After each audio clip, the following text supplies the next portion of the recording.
Hey, good to see you. Inevitably, there'll be one or two or three or four more people coming in. We're just starting our Gompa Rapsal class after a week break. So we're going to begin as usual with some prayers. Hi, Jennifer. Uh, let's see if we can, through the recitation of the words, bring up Mm. a remembering consciousness of the meaning, try to, of the experience of taking refuge in generating bodhicitta.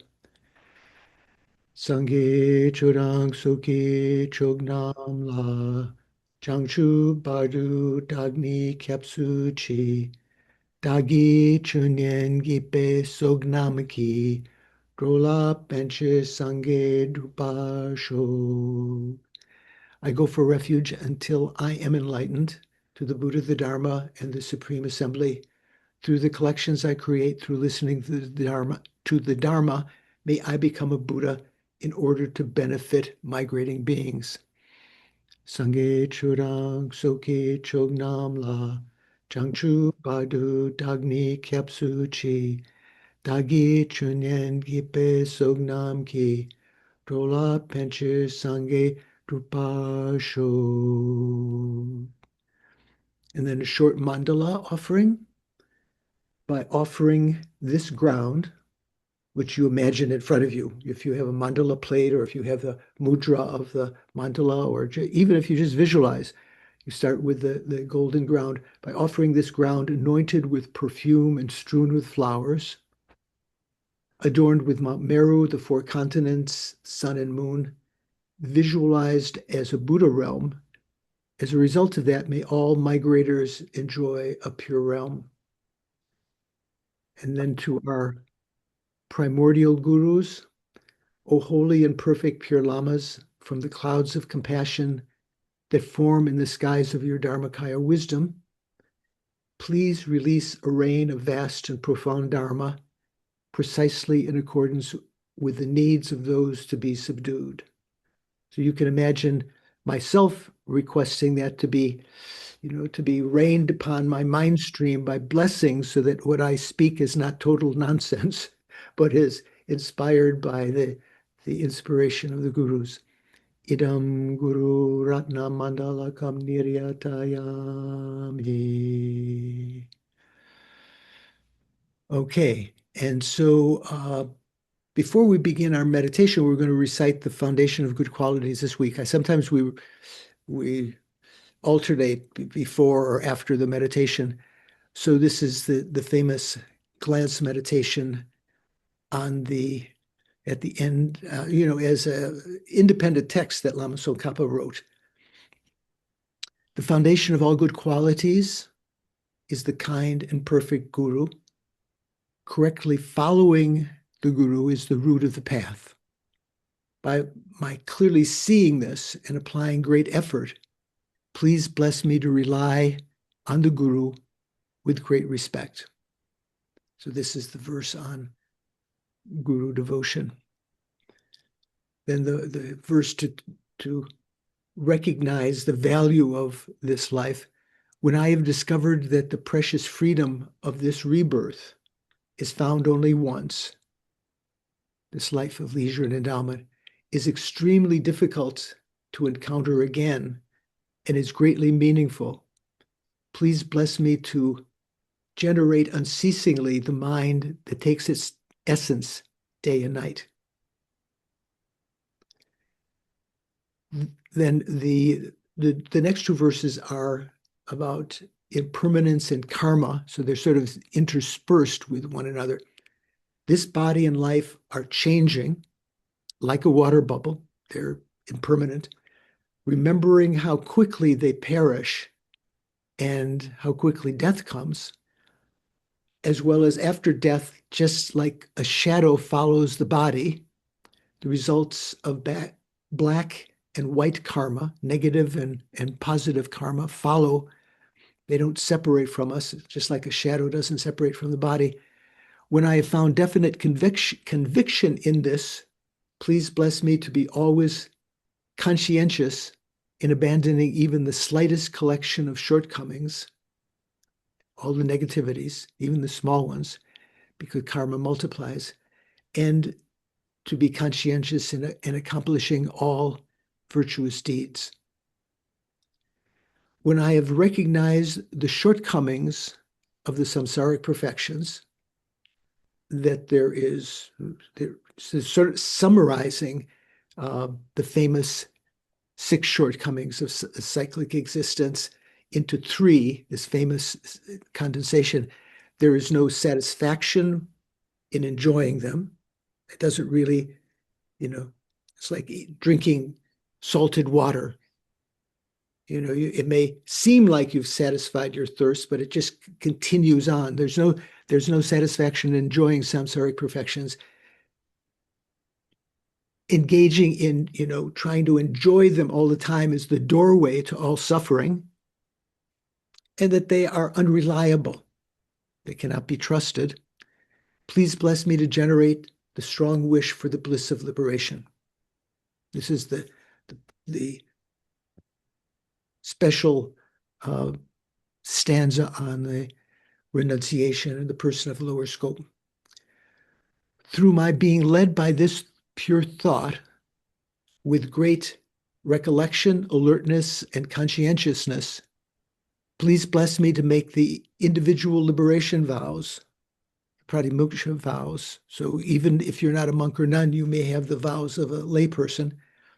Please bless me to keeping those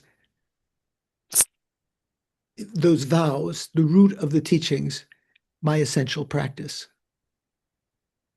So sometimes when the term comes, my essential practice, it comes at various points in your evolution of the stages. There's certain times that you'll make your essential practice keeping the pratimoksha vows, other times the bodhisattva vows, other things that come up in the teachings. They're not contradictory. As though you would have different, you would have so many different things that were supposed to be the essential practice. They're your essential practice at different times. Just as I have fallen into the sea of samsara, or maybe you can say, just as I am immersed in the sea of samsara, because we've not suddenly fallen into it. Just as I am immersed in the sea, the ocean of samsara, so are all mother migrating beings, all migrating mother sentient beings. By seeing this, please bless me to train in supreme bodhicitta, which bears the responsibility of freeing migrating beings.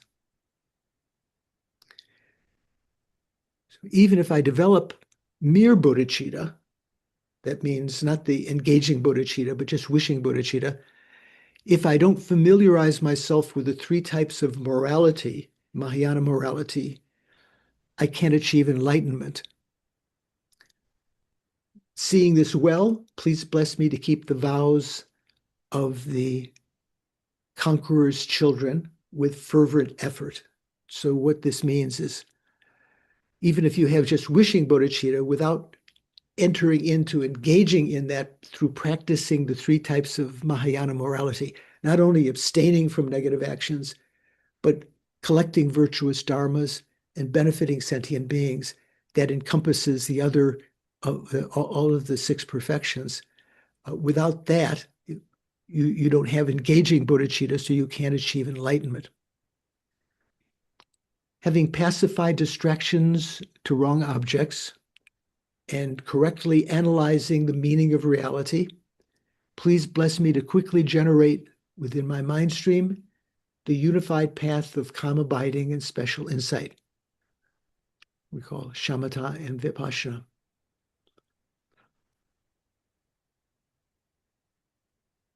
When I become a suitable vessel by training in the common path,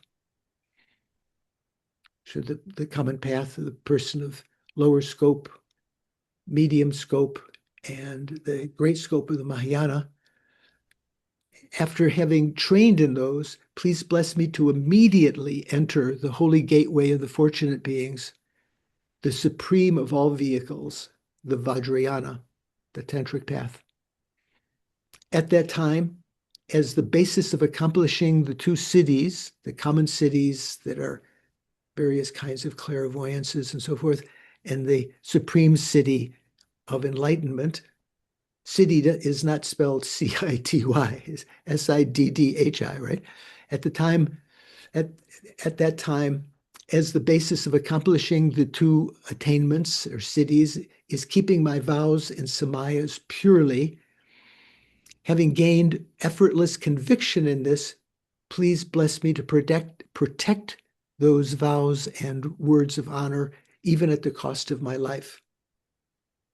Then, when I have realized exactly the vital points of the two stages, the generation stage and the completion stage, which are the essence of the tantric sets, the heart of the tantric sets, and I am enjoying the yoga of 4 sessions with effort, without being distracted. Please bless me to accomplish these in accordance to the teachings of the holy beings.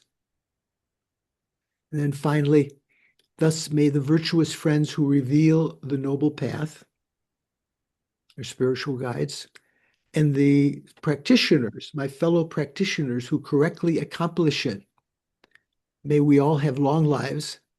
Please bless me to pacify completely all of the host of outer and inner obstacles. And the dedication, in all my lives, may I never be separated from perfect gurus. May I enjoy the magnificence of the Dharma. And by completing the qualities of the 10 grounds and the 5 paths, may I quickly attain the state of Vajradhara. Okay, thank you. So just remembering that. Hi, Richard. Good to see you.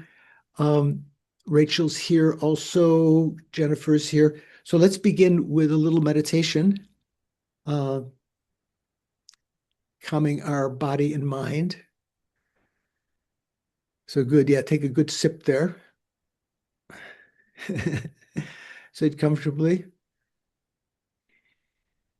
I have to remind myself to relax the body.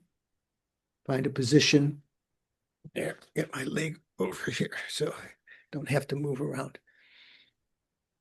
Relax your mind. Remind yourself you don't have to think about anything else. Place your attention on the respiration. And once you've recognized it, without controlling it, just keep it with the mental factor recollection or mindfulness to the exclusion of other things, aided by the mental factor introspection, I guess, the mental spy, a little bit of our mental energy watching occasionally that we're not multitasking and thinking about other things.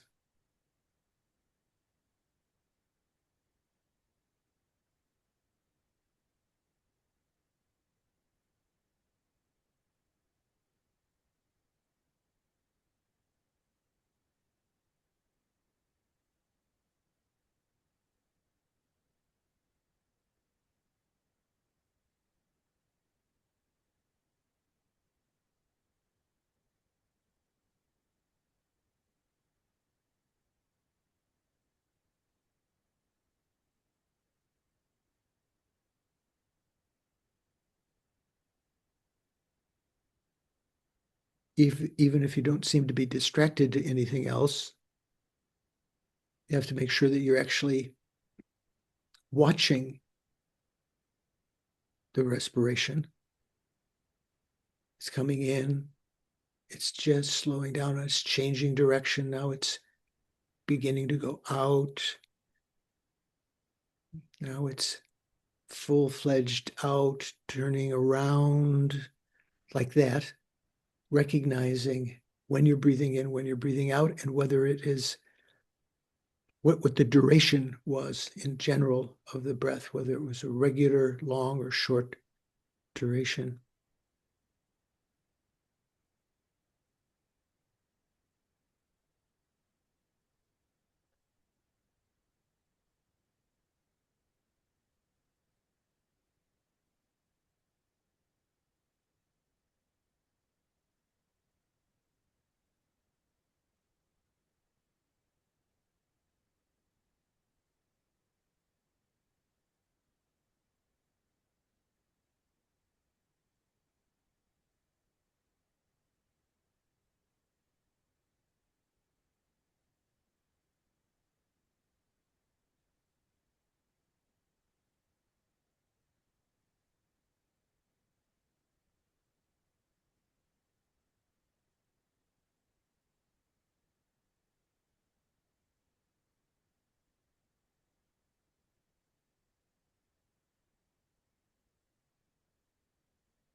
then having calmed the mind through that general method the Buddha taught, is renowned, watching the respiration.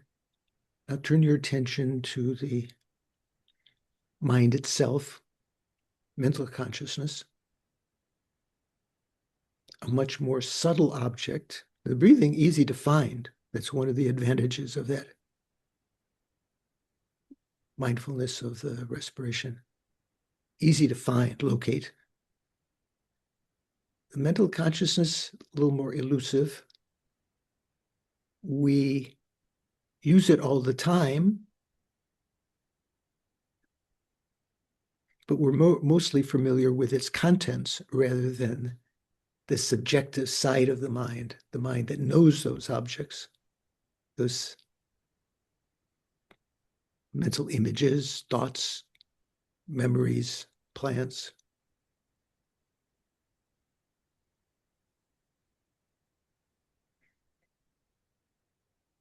See if you can get a mental image of this consciousness, especially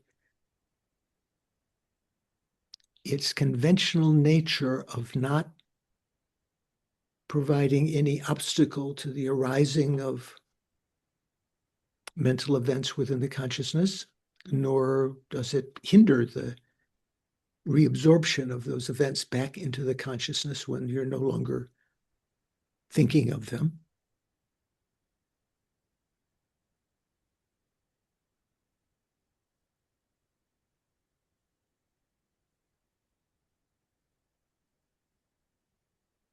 This is one aspect of the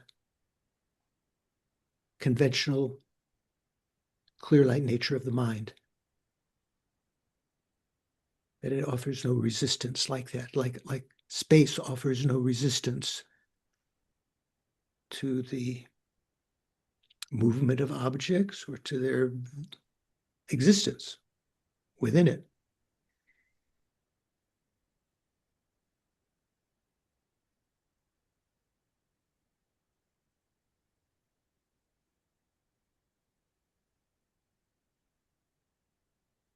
If you can even get a glimpse of that, just a mental image of that quality of the mind and dwell in it, some joy can arise.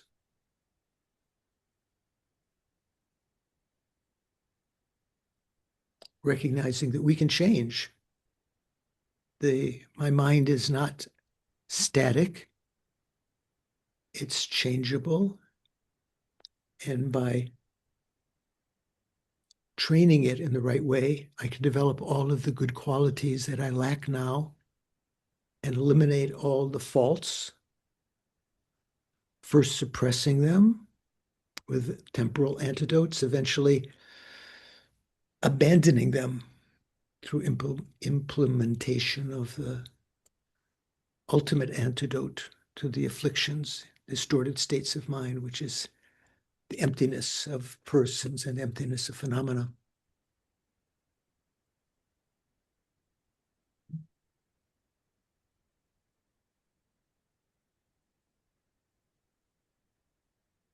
The fact that we can recognize this right now and feel some joy in that is due to the fact that we have this so-called auspicious moment that was referred to in the foundation of good qualities that we just recited a few minutes ago. Life of leisure and endowment that is so rare and difficult to find again because its causes are difficult. Pure morality, prayer, generosity, and so forth, the other perfections. So this is another cause for joy. We have a life of leisure and endowment.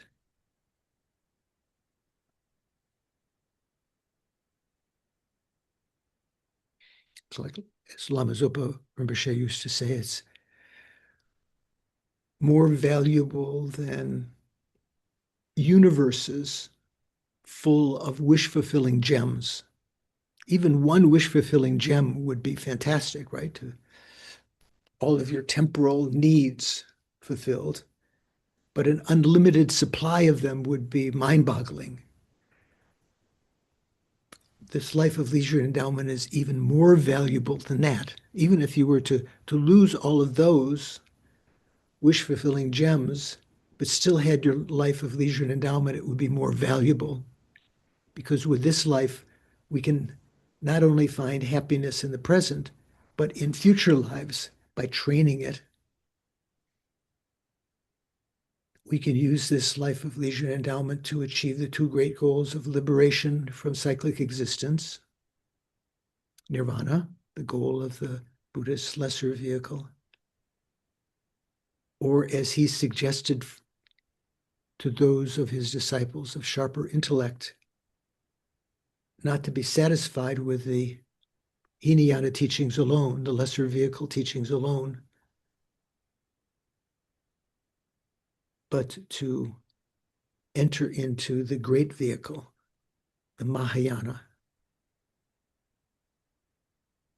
That's great because it has room for all sentient beings, even our enemies, and it's going to the great destination of enlightenment.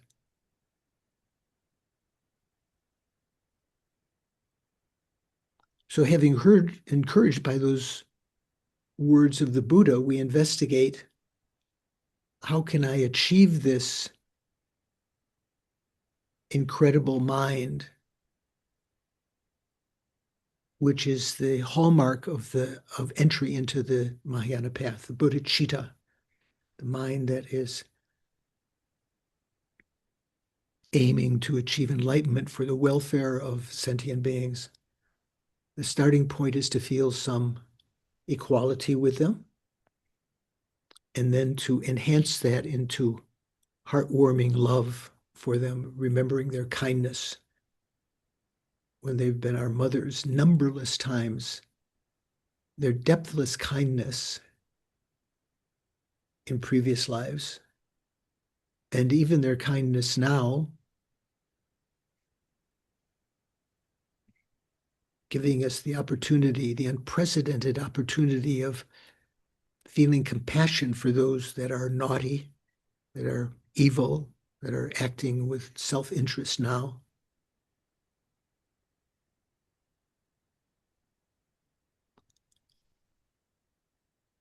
To achieve the goal of this mind, the goal of enlightenment, so that we can benefit sentient beings ultimately, we need to accumulate the two collections of wisdom and merit, merit and wisdom. Merit mainly through the collection of virtuous karma, and wisdom mainly through the meditation on the emptiness of phenomena, emptiness of person also. As we only have a cursory understanding excuse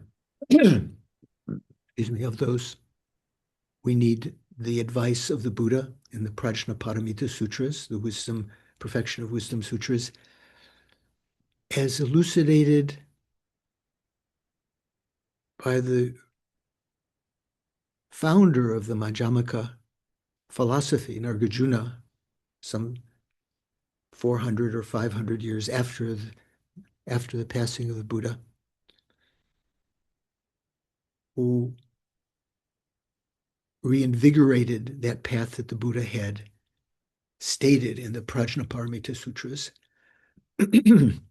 especially in his fundamental wisdom text. Excuse me. And was elucidated upon by Buddhapalita, especially, but especially by Chandrakirti and his Madhyamakavatara and his Prasanapada, the clearly worded, his two commentaries on fundamental wisdom, which was later many hundreds of years later in Tibet, commented on by Lama Tsongkhapa, illuminating the thought, the intention of those teachings by Chandrakirti and the teachings by Nagarjuna, and of course the teachings of the Buddha, which is our text that we're studying, the Ngompa Rapsel, the illumination of the intention or illumination of the intent.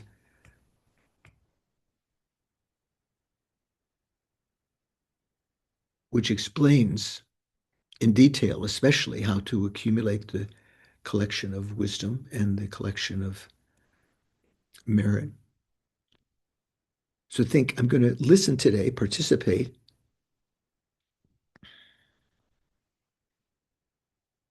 in order to achieve enlightenment, which is my main goal, for the sake of sentient beings, by listening, contemplating, and meditating on the material with a fresh mind. I'm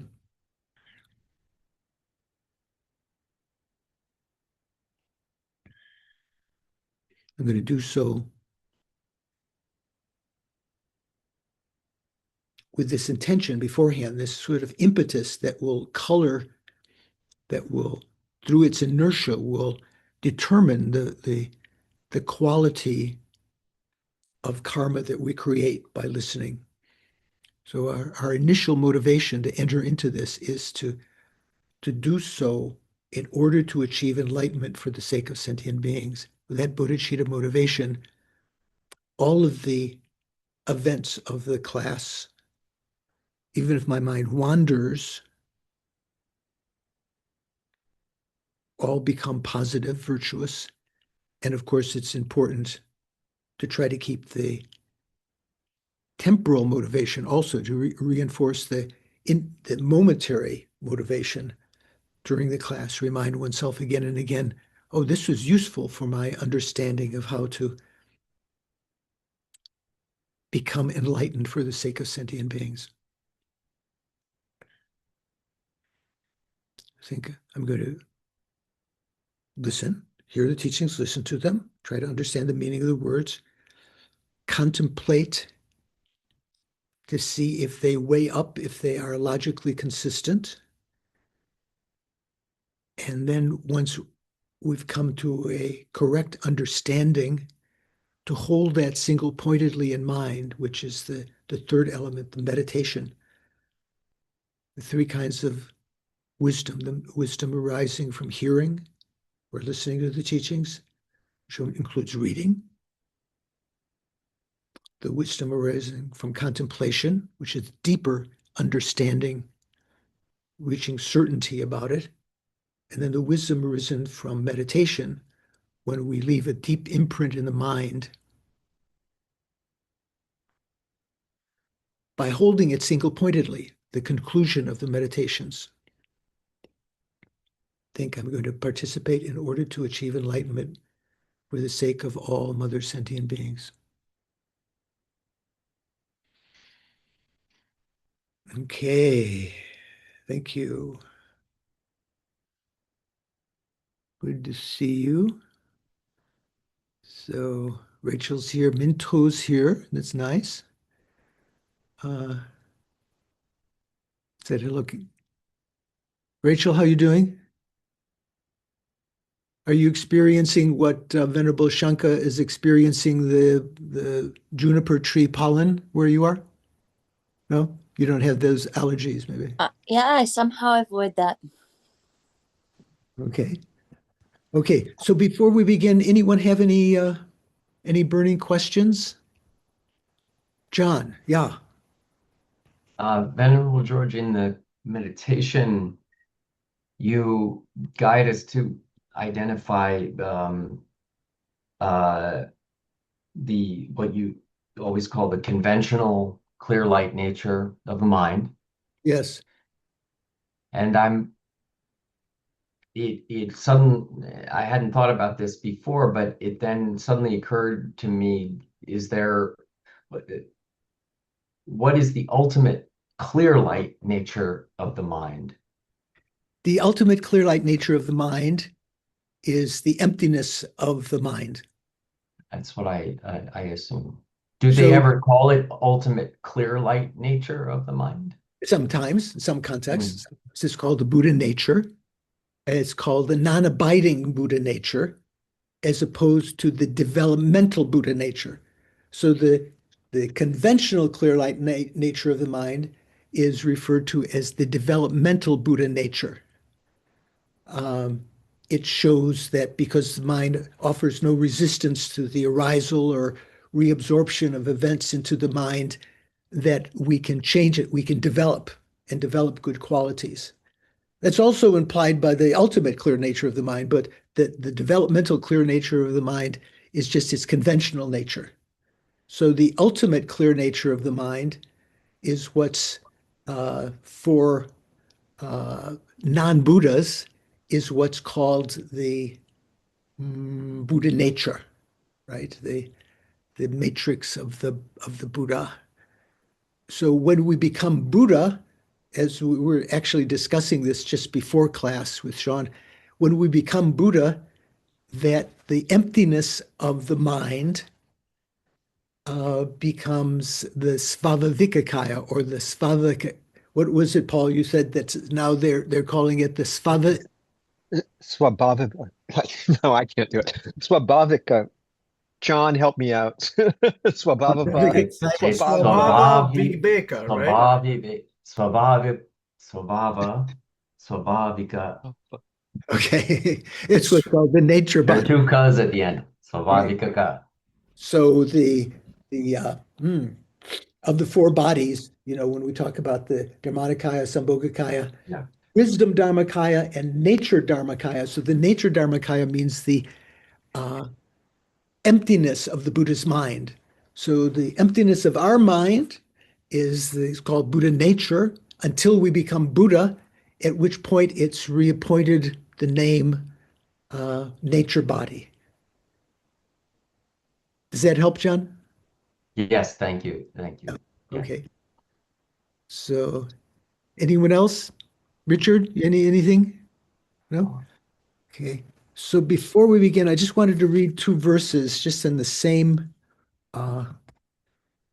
flavor of the meditation, the foundation of good qualities that we were reciting before, especially of the person of lower scope, because we're talking all the time about all the time, mainly emphasizing the Bodhisattva's path and the person of great scope. And so we sometimes may forget about the meditations on the person of lower scope, which is where we have to start. So one of the verses in the Lama Chopa text that I find very interesting, the two verses that come consecutively, just at the beginning of the glance meditation at the end of Lama Chopa, the Guru Puja, right? So in Tibetan it says, Ledang Nyonmong Balong Traktu Tuk. Does anyone know that verse? Does that anyone recite? You don't recite in Tibetan, do you, Jennifer? The Lama Chopa when you do?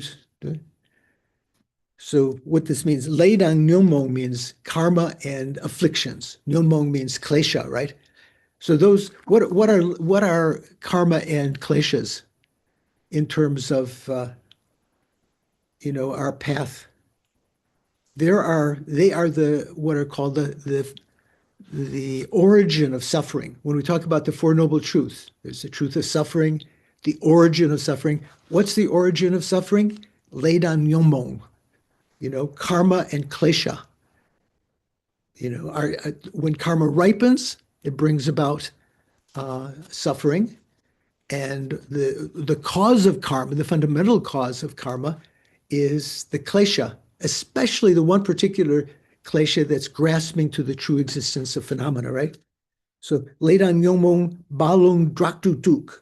So, tuk means sort of like disturbed, tossed, violently tossed by the waves of karma and delusion. So, it's making analogy here to the simile of the ocean-like, that we're in the ocean of cyclic existence, right? Dugnel Sungi Chusen Mangpo-tse. So Dugnel Sungi Chusen. So Chusen sometimes translated as crocodile. So it actually just means sea monsters. We're in the ocean of cyclic existence. So the monsters that we encounter there are the three types of suffering, which are what? Richard, what are the three kinds of suffering? Suffering, suffering of suffering, suffering of change, and what is it? I can't remember it exactly. Right. Suffering, basically. Right. Comprehensive. Yeah. Yeah, I couldn't remember the exact term. Sorry. Right. So you could say the suffering of change. I prefer to say the changeable suffering, the subtle difference, meaning it's not limited to just the suffering when things change, but suffering itself, the nature of suffering is undergoing change all the time. Say, for instance, particularly the suffering that we call happiness, pleasure. Is that suffering? Is pleasure suffering, Richard? You're muted.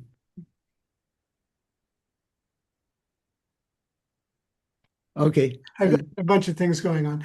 No, happiness isn't suffering, but it changes constantly, and it's constantly being, I guess, updated and and downgraded more than anything else. Yeah, you could say that, but the point being, as Aryadeva mentioned in the second chapter of the 400 stanzas, his famous chapter on changeable suffering, that when we experience what we call happiness, its nature is suffering, because it's only called happiness when a greater suffering is going down, being replaced by another suffering. When the bigger suffering is still going down, when the suffering of heat is going down, let's say, and the suffering of a cool breeze is going up, you might say, well, the cool breeze is happiness, but it's actually suffering. When it's still one is going down and the other is going up, we call that pleasure. But as soon as the suffering of coolness exceeds by some degree the suffering of the hot, we say, ooh, that this is uncomfortable. We experience it as suffering. So it's the very nature of samsaric happiness to be suffering. It's the nature of suffering. So Dugnel Sungi Chunsen Mampose. So, attacked by the sea monsters of the three types of suffering in cyclic existence. This is trying to develop the thought of renunciation. Tame jikrun si so chempole tardo shukrak kewar jingilo. So please grant me blessings to generate the intense, the forceful thought to tardo, which mentioned several times over the years. That was one of Paul's special friends, Geshe Tardo. Tardo means aspiring for liberation, desiring for liberation, or tarpa, moksha. Through the tame chikrun siso chempole, to generate this stream, this forceful desire to liberation from the great ocean of endless suffering, like that. Okay, I won't read the second verse, but I just wanted to remind us that we need to attend to these basic teachings, remembering renunciation. Yeah, Mikhail. Yeah, about samsaric happiness. I understand the hot and cold being in the nature of suffering, but we can have some more, I don't know how to call that, more genuine happiness and pleasure, just for example, by having nice experience with our loved ones, or I don't know, out of love and friendship, and is Right. that also in the nature of suffering? Yeah, what do you think? That's an exception? Or Uh, maybe I think I've mentioned several times is my dear friend in Switzerland many years ago, uh, who was attending one of the lectures I gave. She said, but great art, the pleasure of that's real pleasure. You shouldn't say that that's suffering, you know. no, And no, but love feelings, for example, they make you happy. Is that really in the nature of suffering? what do you think? Yeah, I think it will change and may change and lead to suffering, right? But I don't know. I have difficulties classifying love, happiness from love, or yeah, as So what we suffering. usually call love, long discussion, right? What we usually call love is just experiencing some happiness in the adulation of others, for others liking me or something like that.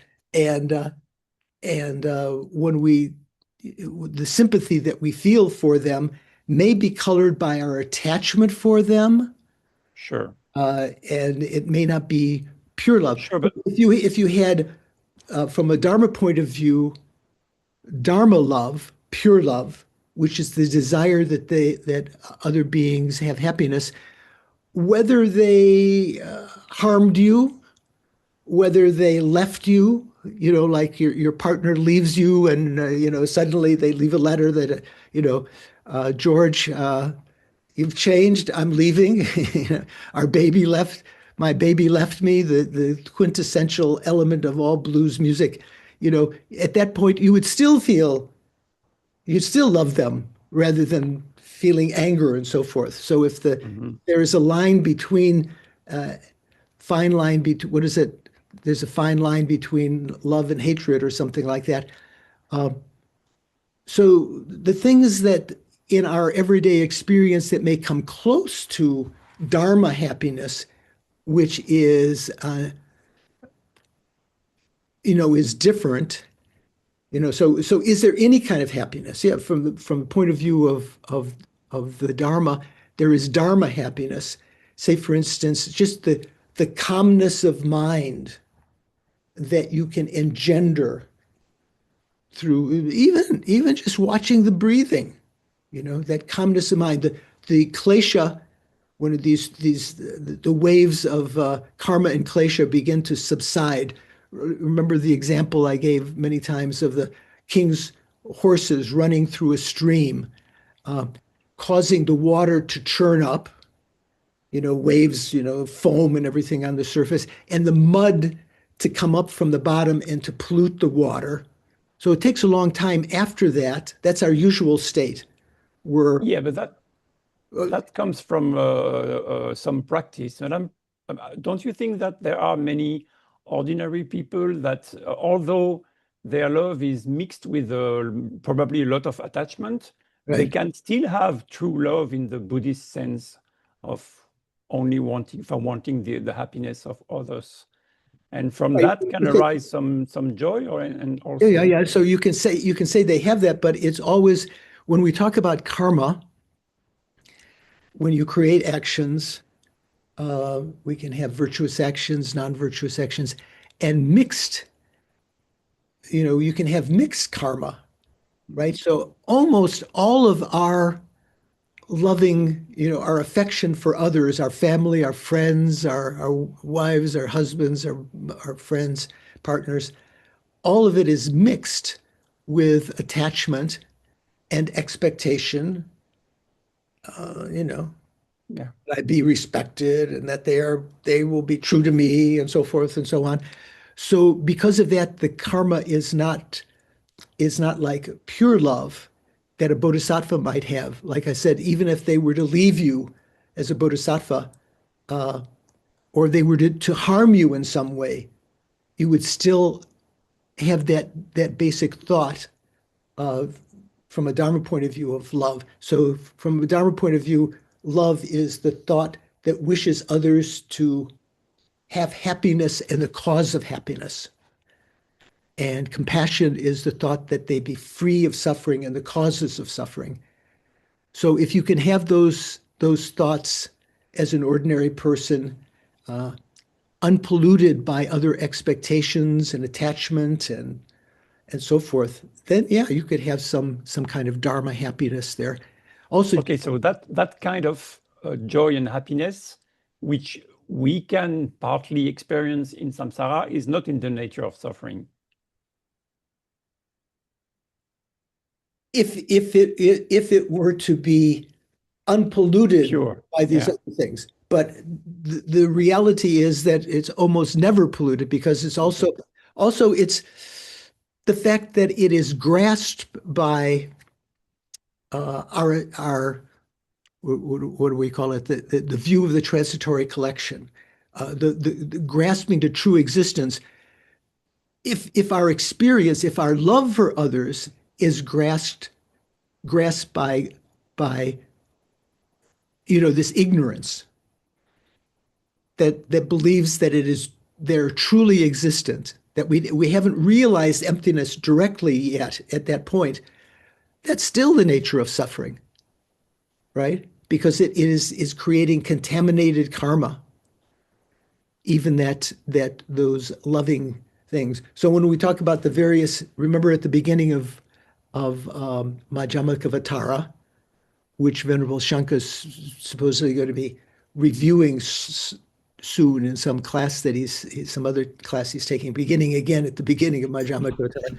When we talk about the three kinds of compassion viewing sentient beings, compassion that is commingled with understanding of impermanence, and the compassion, the mikme sewe, the compassion that is commingled with the realization of emptiness, non-objectifying compassion.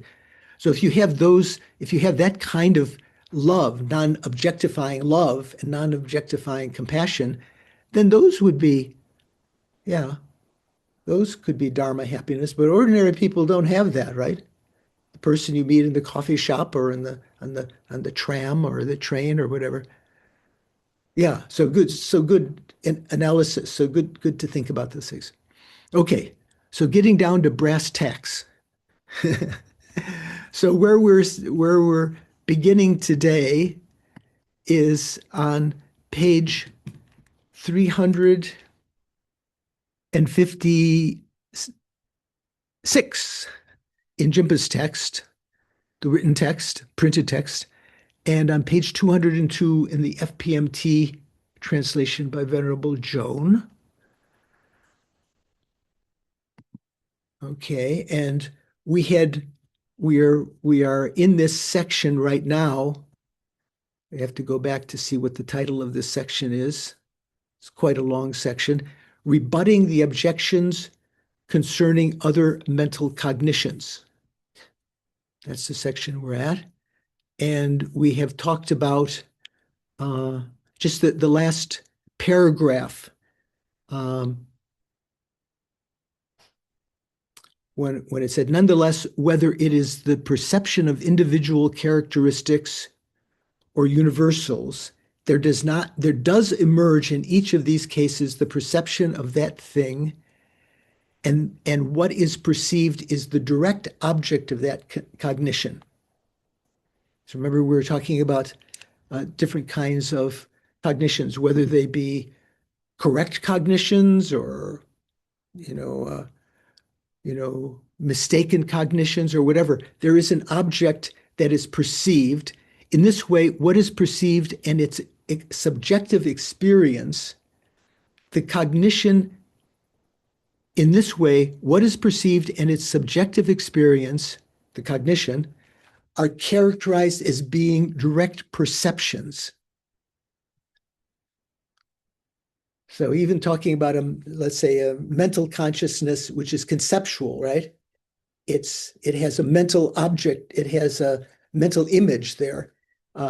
the perception of that mental image is considered a direct perception, a prataksha, to apply factually to the object and only derivatively to the subject. So remember, the whole point of this discussion was talking about this term that we sometimes translate as direct perception, prataksha.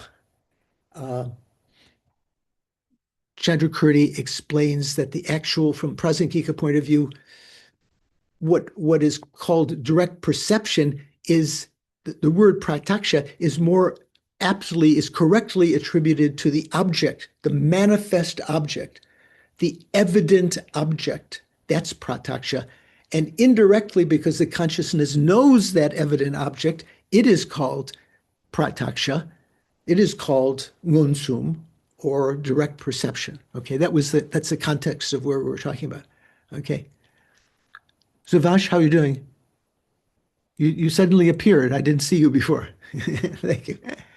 So the text continues. If all the appearances directly perceived by a given cognition are direct objects of that cognition, right? All the appearances perceived by a given cognition are direct objects of that cognition, then in that case, those appearances would be evident to such cognition. Yeah, they're evident objects, right?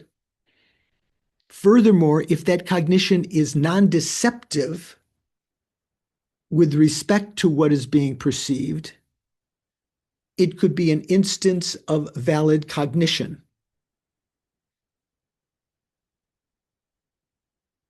So even a mistaken consciousness, with respect to its appearance, that it's knowing, that appearance, let's say the appearance of a blue snow mountain, when you're hiking high altitude and the oxygen is less, or because of some reflection of the blue sky off the snow, the various reasons why people sometimes misperceive a white snow mountain as being blue, right? But that's a mistaken consciousness. But that appearance of the blue snow mountain, that's an evident object to that consciousness, even though that consciousness is mistaken. And it could be a valid cognition if it's not deceptive with respect to what is being perceived.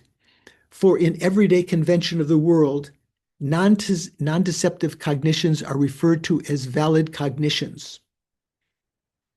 As for the fact that when the cognition's perception of the object is established, the subject becomes established as well, this is exactly the same as before. So we've been talking about that, this tenet of the Prasangika, that when you know an object, let's say you know a blue flower, that establishes the object as existent.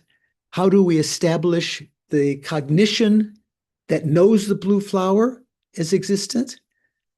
By the same path that we talked about before, a remembering consciousness that comes afterwards that remembers the blue flower and at the same time remembers that I was perceiving that blue flower. Making sense? We're connecting with what we were talking about before? John, you following? Okay, good. John, what do you think? I'm not sure. I'm not familiar with your facial expressions. Are you following? Yes, I'm following. Yes. You know, I was talking about John McMahon, who's just my gallery near you. Oh yeah, I'm reading along. Okay. So difficult. Jennifer, is that a? Yes, I think I'm following that. I just had a question though. So what would be a deceptive cognition? So let's say you're seeing the blue snow mountain. So you can say that, you're validly seeing it. But is there anything then that is So I would question that. So are you seeing the blue snow mountain? Is there a blue snow mountain? let's say the appearance that manifesting is a blue snow mountain. Yeah, so you're seeing a white snow mountain as blue. Yeah, so Uh-huh. you have an appearance to the consciousness of a blue snow mountain. So with respect to that appearance, the consciousness that is an evident object to that consciousness, right?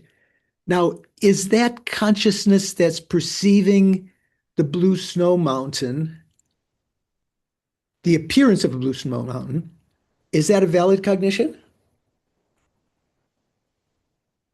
Well, that's what I think that you're saying. Yes, That's it is a valid cognition. So there's two different things. With respect to seeing the white snow mountain as blue, it's deceptive. With respect, Okay. with respect to seeing the blue appearance as blue, that's valid. So it's both a valid cognition and a mistaken cognition. Thank you. Okay. Does that make sense, Rachel? Follow? You have your blue sweatshirt on there. I thought that's appropriate. Okay. So continuing, this being so, as Jimpa translates it there, even in the case of such mental states as the two self-graspings, that means the grasping to a self of phenomena and a grasping to the self of persons, right? When we talk about two selves, the self of phenomena and the self of persons. Usually in English, we talk about self just meaning referring to a person, right? But in Buddhist terminology, we can use that terminology. We say the self of phenomena. That means the fact that they appear to have their own autonomous existence, their inherent existence. So this being so, even in the case of such mental states as the two self-graspings, they experience direct perceptions of the appearance of the two forms of selfhood. Okay, so let's take one of them, say the grasping to the self of persons. Is that a direct perception, Suvansh? When you grasp the self of persons? What kind of cognition is that? Well, I think that if you can bring your mind to the grasping, it's direct perception. It's a mental direct perception.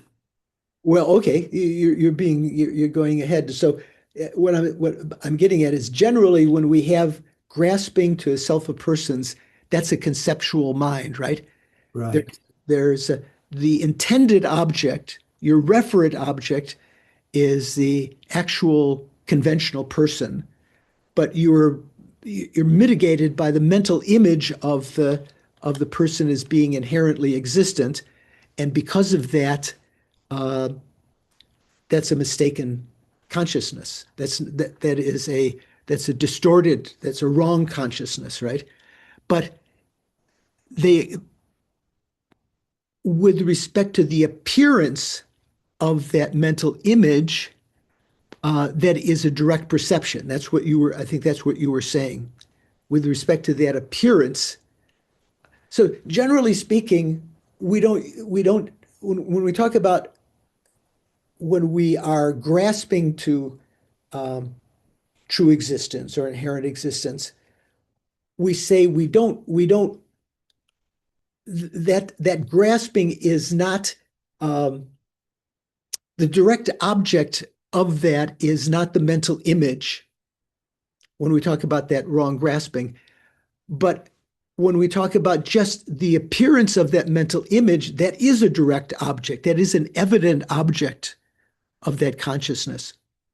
So continuing in that sentence, furthermore, insofar as subjective experience establishes the evident fact of the perceiving of their objects, what does that say? Insofar as the subjective experience,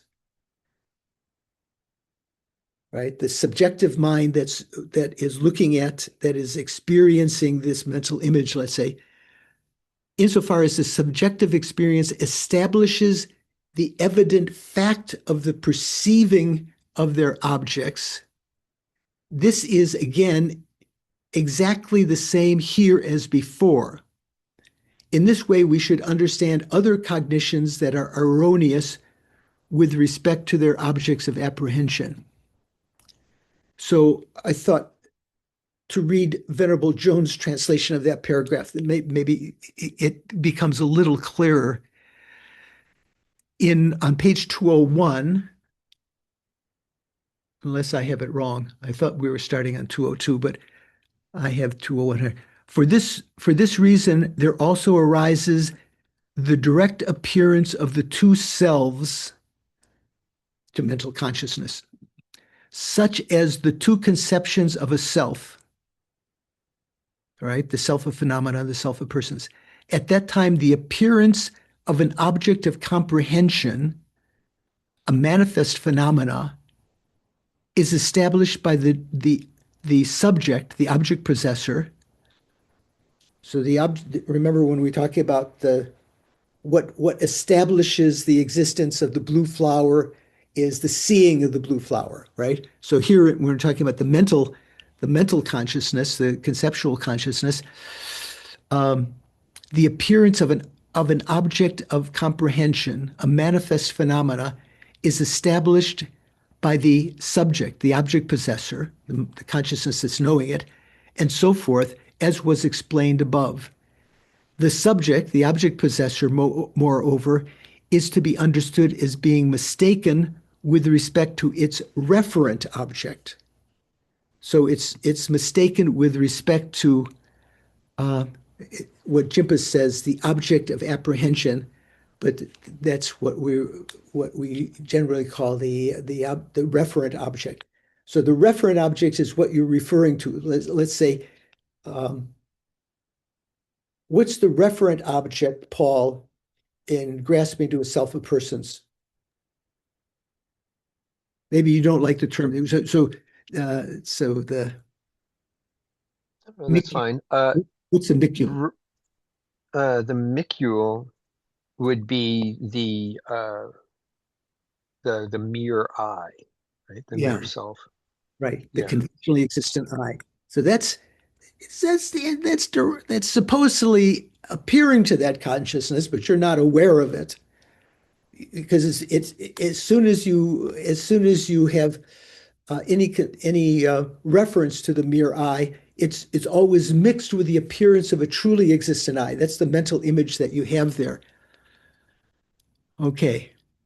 So continuing in Thupten Jinpa's translation, in brief, you may not think this is brief. Although all mental states are equal insofar as their appearing objects, the perceived objects, are found to be evident, anything that appears to a consciousness is an evident object, in other words. There is nonetheless a great difference in their validity with respect to their objects of apprehension or their referent object. So even though the consciousness that's grasping at the self of persons, the appearance of the self of persons, inherently existent, that mental image is an evident object to that consciousness. Yet with respect to its referent object, what it's actually referring to is the conventional I, the mere I. There's a what does it say? A great difference in their validity with respect to their objects of apprehension. So they're invalid with respect to their, to grasping that mere I as being inherently existent, but they are valid with respect to the appearance of that inherently existent person to that consciousness. Is that making sense? It's not that bad. So such as between the two forms of conceived selfhood versus the two types of selflessness. So if you have a conceptual mind that's viewing the selflessness of phenomena rather than grasping to the self of persons, so the mental image there is what? If you're having a conceptual understanding of selflessness. Okay, I see some deer, like the deers in the spotlights of the cars. So when we talk about the grasping to the self of persons, there's an appearance, a mental image of an inherently existent person, and the referent object is the mere person out there.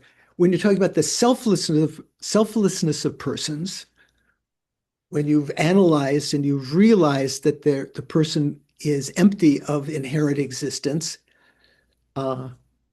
conceptually, you have a mental image of that, and its referent object is going to be in accordance with that, as opposed to, yeah, Louise, what do you think?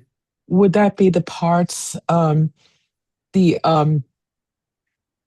parts of the person, other factors, would that be what the referent object that you're actually perceiving when you're seeing the selflessness of the person? Or when you're seeing the selflessness of the person, your referent object is the emptiness of the person, right? And the appearing object is the mental image of the emptiness of the person. You don't have a direct perception yet. When that mental image begins to dissolve after accumulation of merit and meditation on that again and again through a combination of tranquil abiding and penetrative insight, when that mental image dissolves, then you can have a direct perception of the emptiness of the person. So the referent object in the selflessness of persons is the emptiness of the person. So let's repeat that. In brief, although all mental states are equal insofar as their appearing objects, their referent objects, or their perceived objects,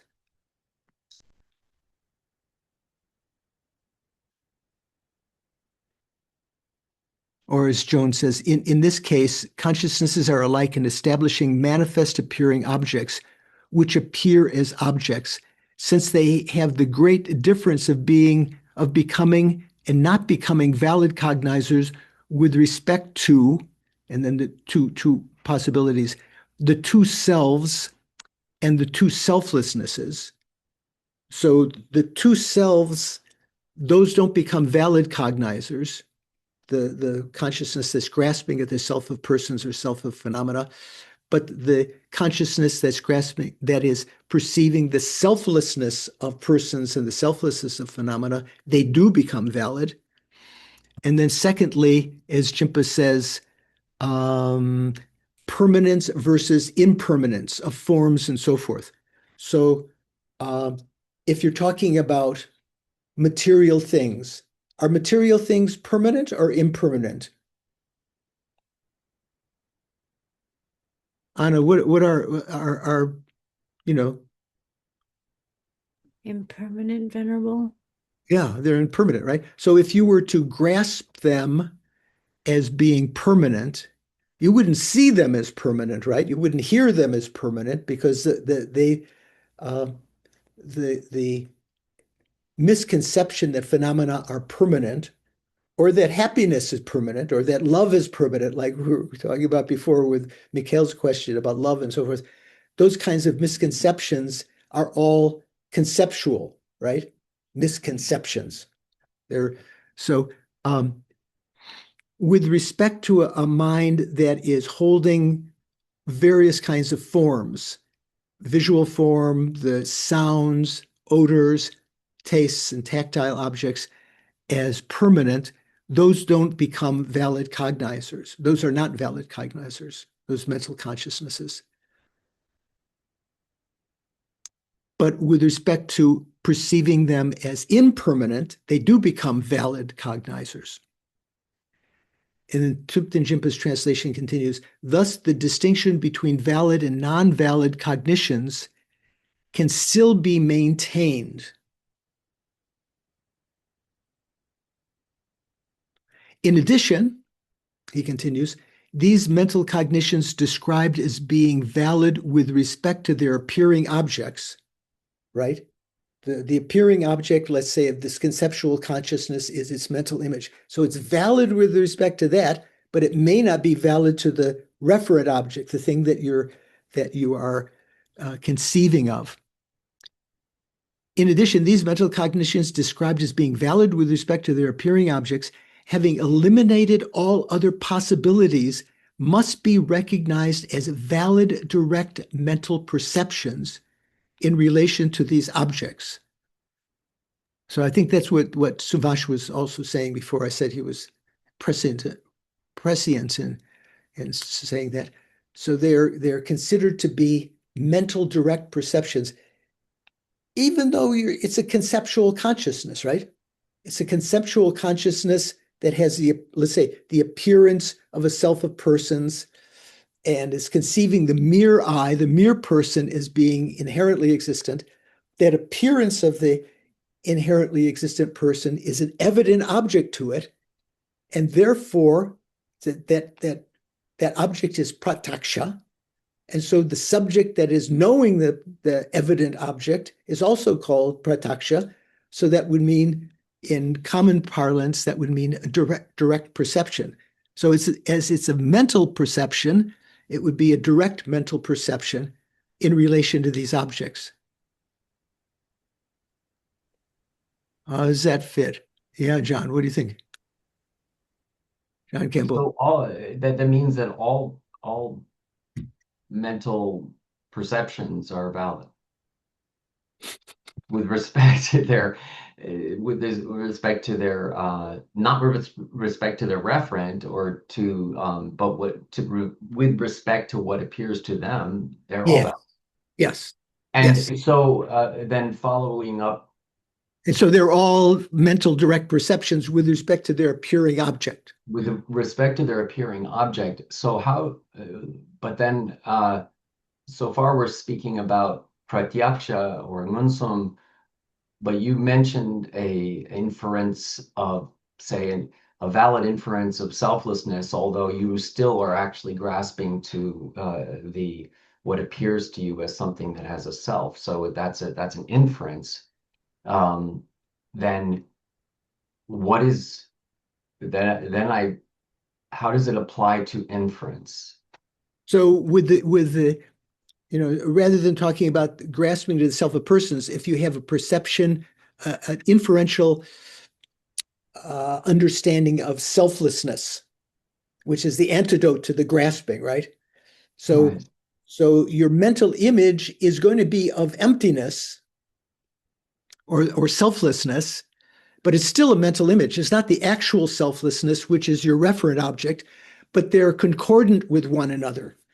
So that can be a valid cognition, not only with respect to the appearing object, but with respect to the referent object. That can be a valid cognition. Let me just read a little bit further.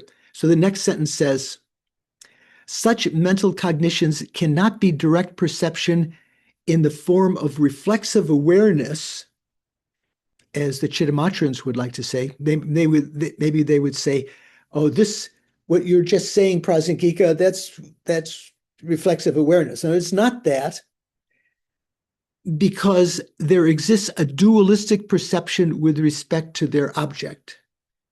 So reflexive awareness or apperception or self-knowing, the quality that the Chittamatra attributes to that is that it is non-dualistic. It doesn't have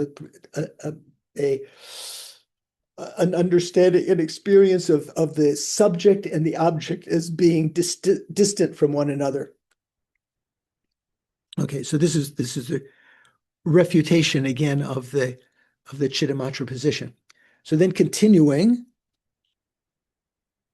we'll take a break. Let me just read this.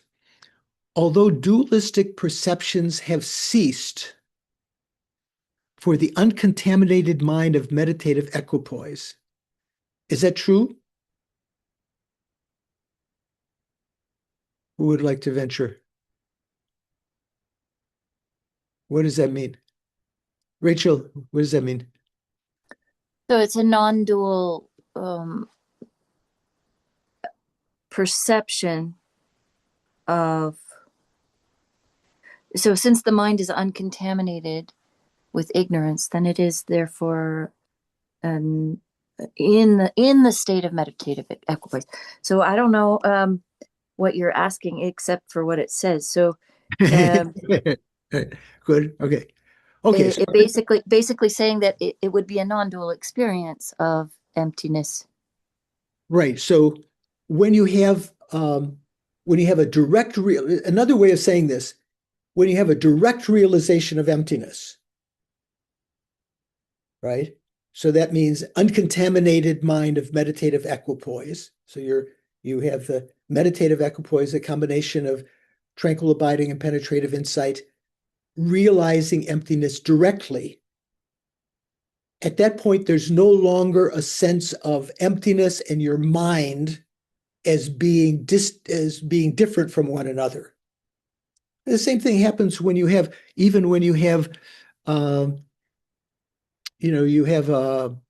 you're meditating on an image of the Buddha in front, or you're meditating on yourself as Vajrayogini or something like that. When you have developed tranquil abiding, there is no longer the sense that you, the subject, is different than the object you're meditating on. Your mind infuses that object. So, although dualistic perceptions have ceased for the uncontaminated mind of meditative equipoise, such a meditative state and the ultimate nature of things can still be spoken of, respectively, as the knower and the known. Okay, so this is this important point that comes up also in Sean's reading and Dzogchen and so forth. Even though to that meditative equipoise, there's not a sense of being the knower, I am knowing emptiness. Your mind when you have a direct perception of emptiness, your mind is just infused with emptiness. Your mind is just is a non-dualistic appearance. Yet still, you can talk about the knower, the consciousness that is knowing emptiness. So that comes up in the Dzogchen teachings also, when the Dalai Lama explains about these kinds of things. So continuing, this is totally different from the alleged reflexive awareness. Jimba has in brackets there, alleged reflexive awareness. This is totally different from that self-knowing, an inward-oriented subject supposedly present in all cognitions. This is just the Chittamatra, when he says supposedly present in all cognitions, for which dualistic perceptions have ceased, and yet still characterized in terms of knower and known. Oh, I have a nice rainstorm here right now. Okay, I don't know if you can hear that. Can you hear? No, you can't hear my rain. For in the second case, we're talking about the case of self-knower, except for the philosophical postulation of a subject and object relation, the Chittamatra can say, yeah, there is a subject mind and its object, but no matter how much one directs their mind, as Lama Tsongkhapa is talking about his own experience, no image of two things, a known and a knower, can be conceived for this hypothetical self-knower. Where was I? In the first case, however, if one directs one's mind to it and speaks of it to others, when you're talking about direct realization of emptiness, you can talk about the knowing mind that's knowing emptiness, even though in your own experience at that moment, the two are merged. There's not a dualistic appearance. You can still, where is that? In the first case, now, if one directs one's mind to it and speaks of it to others, distinct aspects of the subject, the mental state, the consciousness that's knowing emptiness, and its object, suchness, emptiness, can definitely be conceived. You can understand that. Now, when non-conceptual gnosis of meditative equipoise, so it means the wisdom of meditative equipoise that's directly realizing emptiness, it's non-conceptual. When it establishes its object, suchness, right? How do you establish that suchness exists? By your perception of it. You don't, at that point, there's no thinking this is emptiness. So it's always in post-meditation that you realize that you've established emptiness. Now, when non-conceptual gnosis of meditative equipoise establishes its object, suchness, it also comes to establish through the force of this, the subject gnosis, just as we were talking about before. When you have the remembering that after in post-meditation, you arise for the meditative direct realization of emptiness, and you say, I realized emptiness. Now you can say that. I realized emptiness. So or suchness. So you establish that object, but also at that point, because of the connection between the object and the consciousness that knows it, you can say, I realized emptiness. Now, when non-conceptual gnosis of meditative equipoise establishes this object suchness, it also comes to establish through the force of this subject gnosis, for which the dualistic perception of knower and known has dissolved. As to how this is not the same as the opponent's claim of a bare subjective aspect, an inward-oriented, subjectively present in all cognitions, for which dualistic perceptions have ceased, yet can still be described in terms of knower and knower. This will be explained below in the section on the resultant ground. So I think we talked about this once before. Jimpa's note for that note 629 says to look at page 407 in the text. So in the printed version, that refers to the section on the resultant ground. Remember when we talk about the Madhyamaka, when we get to the section on the 10 grounds, we talk about we talk about the 10 grounds, including the 10th ground bodhisattva, and then after that there is a section on the resultant grounds. So why does it use that terminology, Mikhail, the resultant grounds? Because it's the fruit. When we talk about basis, path, and fruit, is the Buddhahood. Right. So it's the chapters on Buddhahood. So it says so on page 407, the title, if you'd like to look there, it says the resultant ground. This has 5 parts, as always. How one attains full awakening first. We'll get to that when we get to that resultant ground. Second, the Buddha bodies and their qualities, second outline. Third outline, the emanation body, fourth outline, establishing the one vehicle, ekayana, that there is just one vehicle that leads to enlightenment. And five, explaining the time of manifest awakening and abiding. So that will come when we get to that section. Okay. So I'm just going to read a little bit and then we'll take a break. So it says, these kinds of nuanced distinctions, right? So there's all sorts of nuances, the perceived referent object, the appearing object, all this. This may not be essential to those who, when the opponent turns back the objection, we, Madhyamaka, have raised against them with the line, by what means is this known? Remember, we asked, how do you know that dependent phenomena are inherently existent?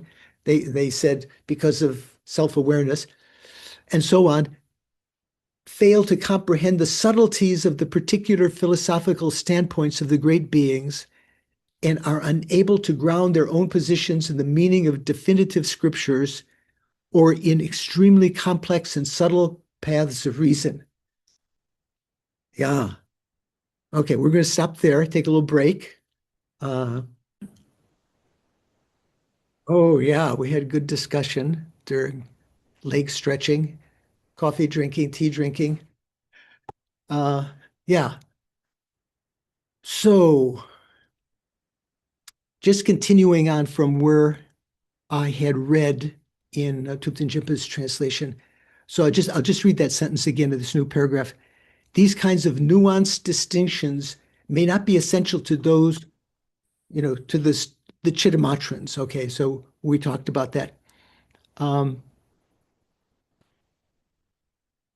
they fail to comprehend the subtleties of the particular philosophical standpoints of the great beings, meaning the Buddha, Nagarjuna, Buddhapalita, Chandrakirti, and so forth. And these Chittamatrans are unable to ground their own positions in the meaning of the definitive scriptures. So that will be coming up. What are the definitive scriptures? Remember, we just mentioned briefly from the Prasangika point of view, definitive scriptures are citations, any length, whether it's the whole scripture or not, anything that talks about the meaning of emptiness. That is a definitive scripture. They are unable to ground their own positions in the meaning of definitive scriptures, meaning the explanation of emptiness, or in extremely complex and subtle paths of reason. Yeah, those Chittamatrans. Thus, in response, such people may reply with statements like the following: since we have no position of our own, we are not vulnerable to such faults. What does that sound like? What does that statement sound like? Prasangic. A paraphrase of Nagarjuna in Vigraha Vyartani.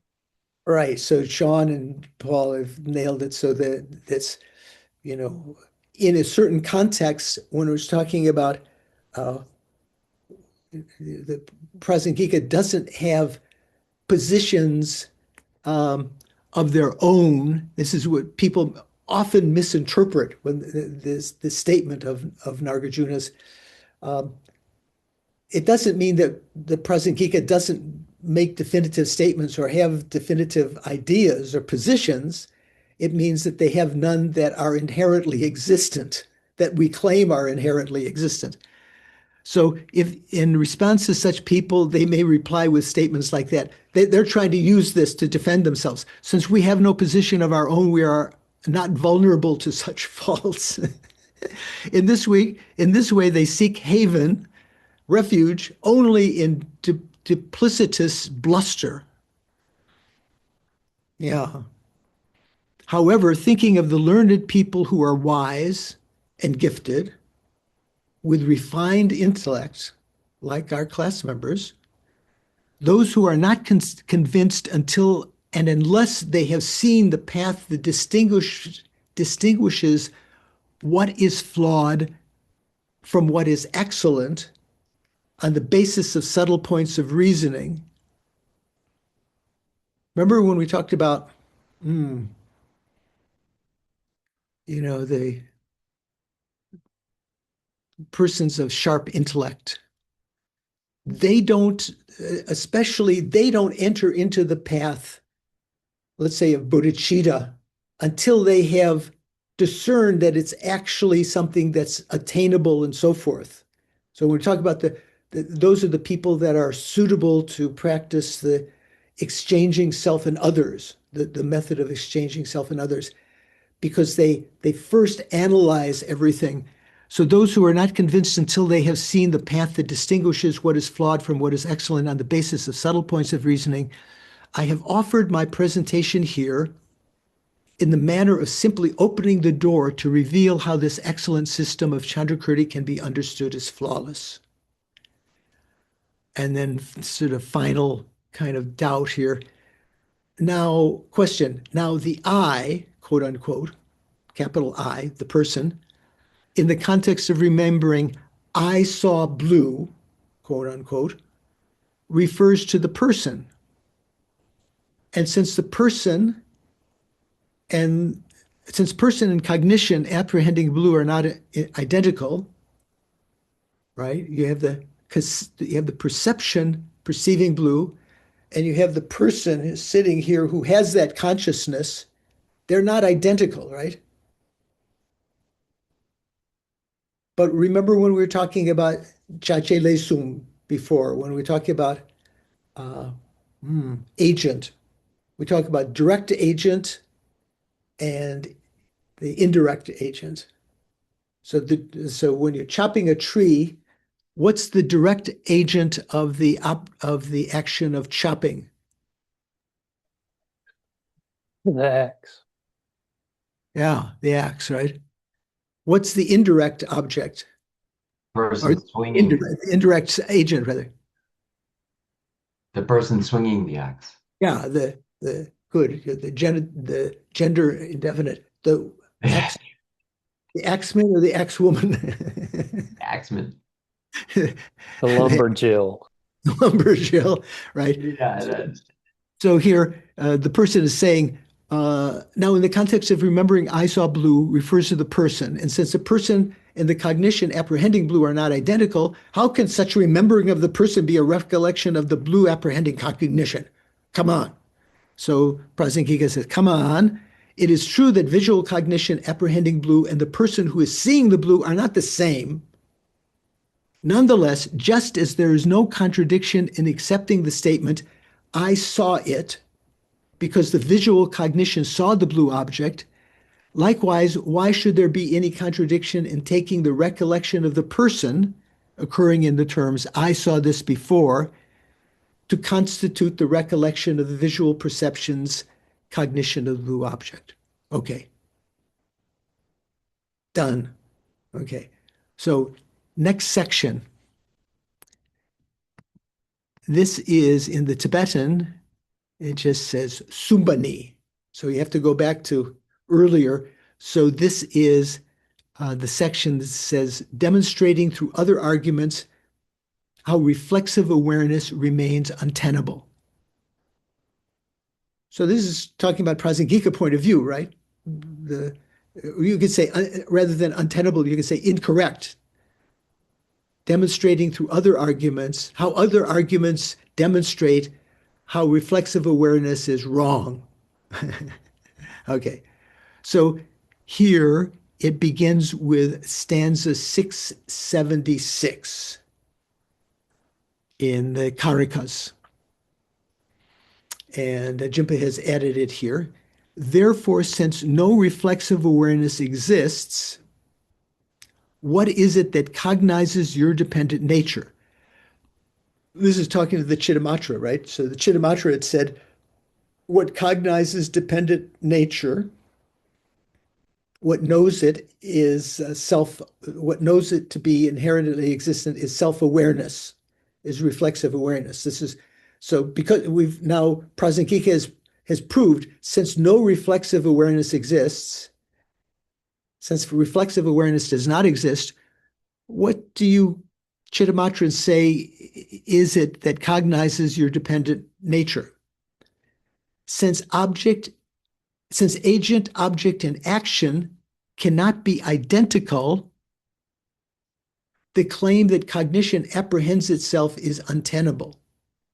So again, we come up with this when it's talking about object, action, as an agent, object, and action. In the Tibetan, what does it say? It says, Chepo Ledang Jawa Chikminpe. So it's is it Chepo? That's the agent. Le means the lesu Jawa, that which is acted upon, the object, and the Jawa is the action. Since they are not the same, they are not identical, the claim that cognition apprehends itself is untenable. So what is this talking about? So when you talk about, let's use the example of chopping the tree. So the action is chopping, right? Cutting. The agent, the direct agent is the axe. The indirect agent is the person who's wielding the axe, as John has pointed out. And what's the third element? The object. the object. The object acted upon. What's that? Tree. The wood. The wood, the tree, yeah. The bark or the wood. So they are not identical. They're not the same, right? The agent is not the same as the tree. It's not the same as the action. The agent does the action, but it's not the same as the action, and so forth. The three are not identical. The claim that cognition apprehends itself is untenable. So that's the famous verse 676. So needs to be elaborated on here. So Lama Tsongkhapa's commentary says, therefore, as stated before, we've talked about reflexive awareness not existing. We've proved it not existing before. Since no reflexive awareness exists, you can say because reflexive awareness does not exist, what is it that cognizes you Chittamatra's dependent nature? That was what they were postulating was necessary to cognize dependent nature. Since the three, the agent that cuts the tree, oh, he uses the same example here, right? The agent that cuts the tree, that's the act or the person, the tree that is the object of the act, and the action of cutting cannot be identical. The claim that cognition apprehends itself is untenable.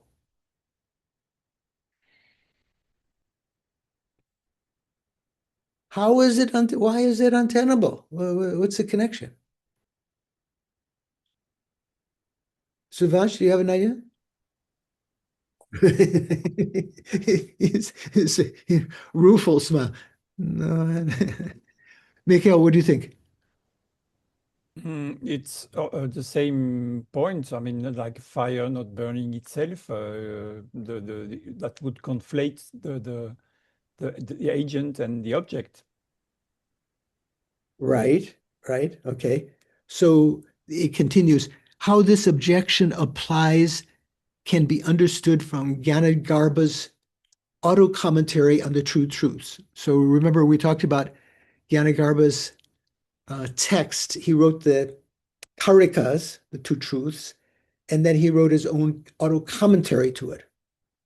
So in the same way that sometimes the Madhyamakavatara Bhashyam that Chandrakirti wrote, some editions of it have the verses and then the commentary.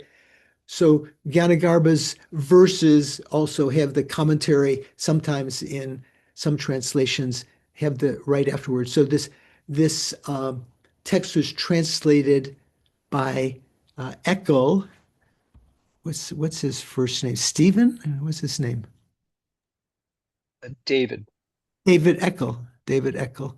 So this is quoting from the auto commentary to one of the verses. It says, with respect to cognition itself, neither atoms nor non-dual cognition appear as things, and conventions do not apply to anything that cannot appear.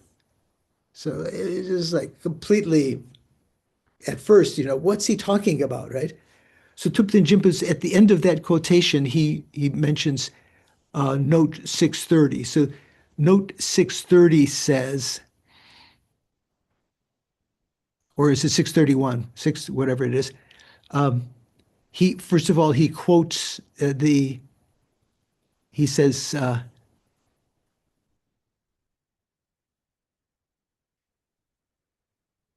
I guess my writing here is not correct. Anyway, he's quoting Eckel's translation of Gyanagarbha, and he says the second part of the sentence is missing there on page 98. So on page 98 of Eckel, which is talking about this this statement here that Lama Tsongkhapa has just taken, the context is the following. He says, in the cognition itself, neither atoms nor non-dual cognition appear as things. You can check, this is on page 98 of Eckel's, if you have that edition. And what does appear is not a thing, because neither a combination of atoms nor dualistic cognition is a thing. Okay, I won't read the notes there. If you have Eccles' book, you can see note 151 and 152 that are talking about that. So what is this talking about? With respect to the cognition itself, neither atoms nor non-dual cognition appear as things. And conventions do not apply to anything that cannot appear. So we have to, we need to have Lama Tsongkhapa's commentary to this. So Lama Tsongkhapa's commentary right after that in Jinpa's translation says, so in critiquing the notion of pure subjective experience, so that means when Prasangika criticizes, refutes the Chittamatra idea of Rangrik, of this self-awareness, right? An inward directed awareness. Remember, it's instead of a Shenrik, instead of knowing something which is other than itself, it's knowing itself. It is inward directed, devoid of dualistic perception, which the Chittamatra posits in the manner explained above. So much detail. We talked about how they talked about it, as both the known as well as the knower.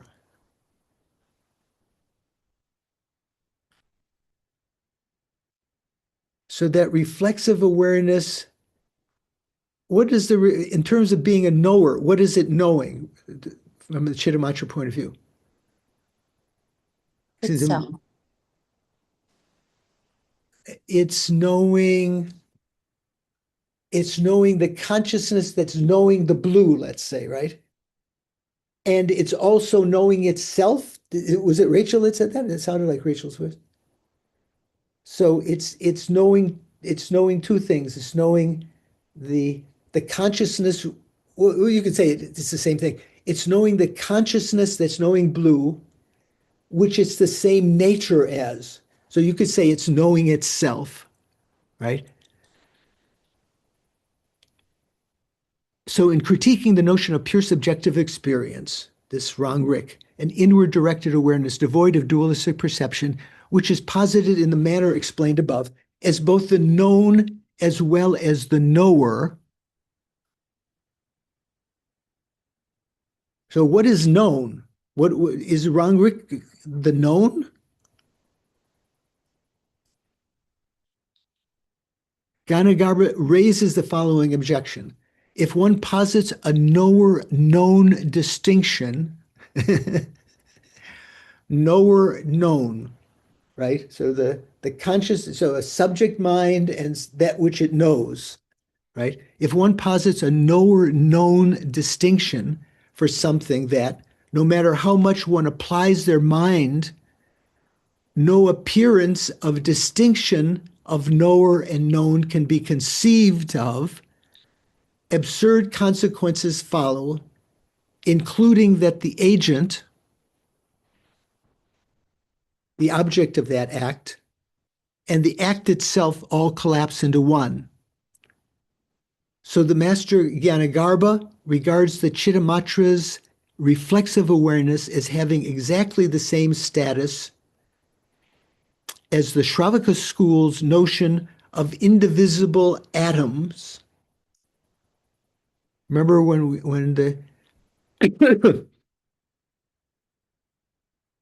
we talk about the lower schools below Chittamatra, generally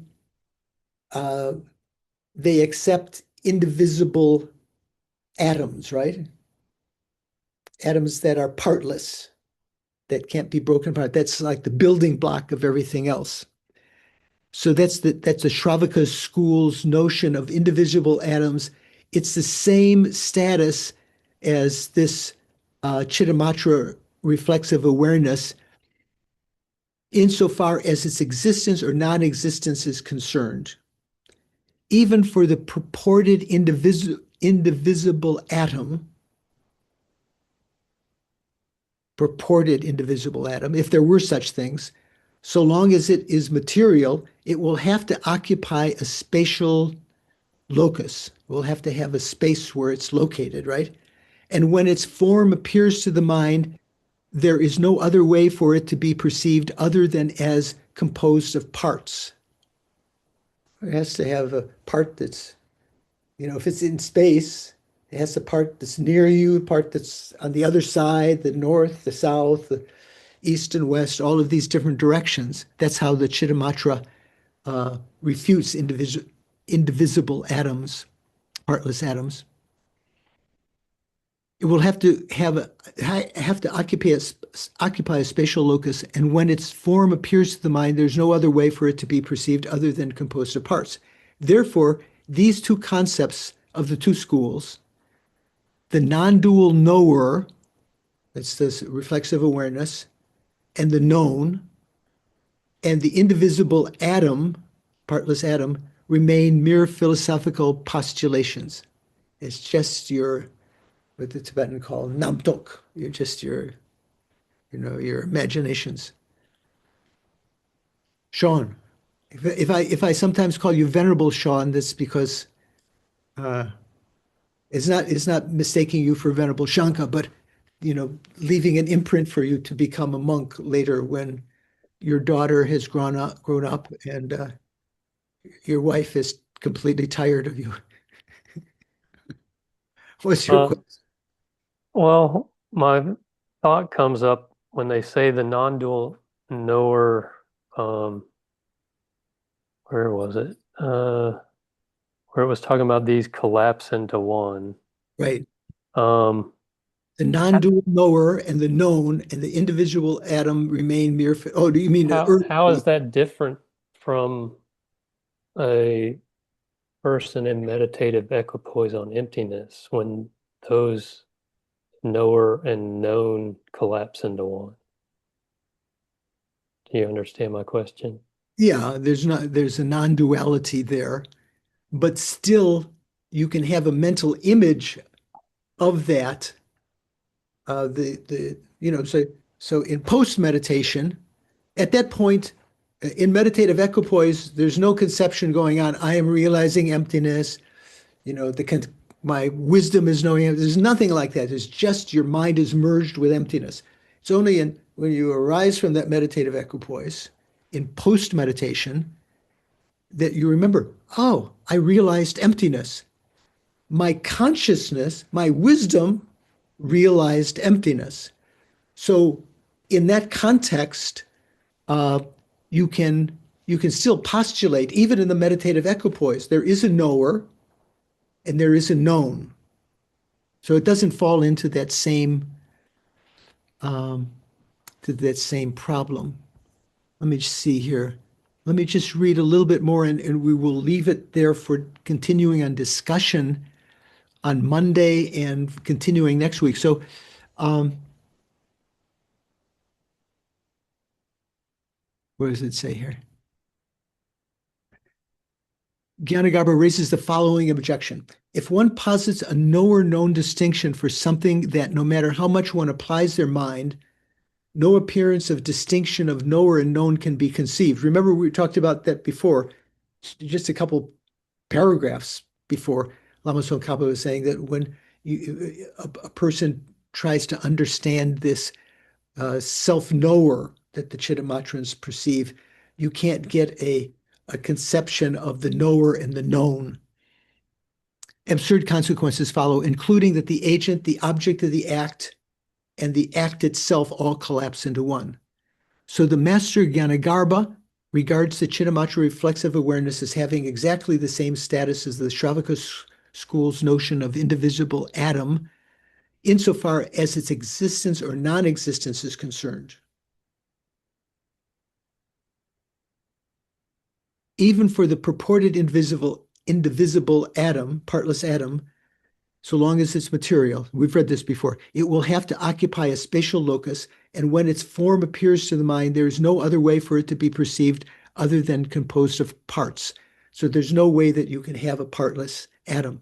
Therefore, these two concepts of the two schools, the non-dual knower and the known, and the indivisible partless atom remain mere philosophical postulations. Okay, we'll stop there. Okay. So yeah, this is some thinking mudras. I haven't heard from Richard today. Richard, how are you finding it?